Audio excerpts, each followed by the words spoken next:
ஏசாயா 40வது அதிகாரம் வசனங்கள் 25 முதல் 31 முடிய. இப்படி இருக்க என்னை யாருக்கு ஒப்பிடுவீர்கள், எனக்கு யாரை நிகராக்குவீர்கள் என்று பரிசுத்தர் சொல்லுகிறார். உங்கள் கண்களை ஏறெடுத்து பாருங்கள், அவைகளை சிருஷ்டித்தவர் யார்?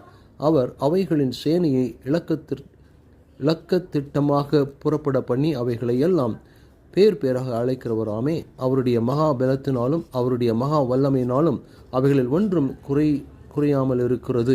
யாக்கோபே, இஸ்ரவேலே, என் வழி கர்த்தருக்கு மறைவாயிற்று என்றும் என் நியாயம் என் தேவனிடத்தில் எட்டாமல் போகிறது என்றும் நீ சொல்வானேன். பூமியின் கடையாந்தரங்களை சிருஷ்டித்த கர்த்தராகிய அநாதி தேவன் சோர்ந்து போவதுமில்லை, இளைப்படைவதுமில்லை.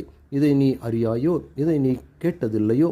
அவருடைய புத்தி ஆராய்ந்து முடியாதது. சோர்ந்து போகிறவனுக்கு அவர் பலன் கொடுத்து சத்துவம் இல்லாதவனுக்கு சத்துவத்தையும் பெருக பண்ணுகிறார். இளைஞர் இளைப்படைந்து சோர்ந்து போவார்கள், வாலிபரும் இடறி விழுவார்கள். கர்த்தருக்கு காத்திருக்கிறவர்களோ புதுபலன்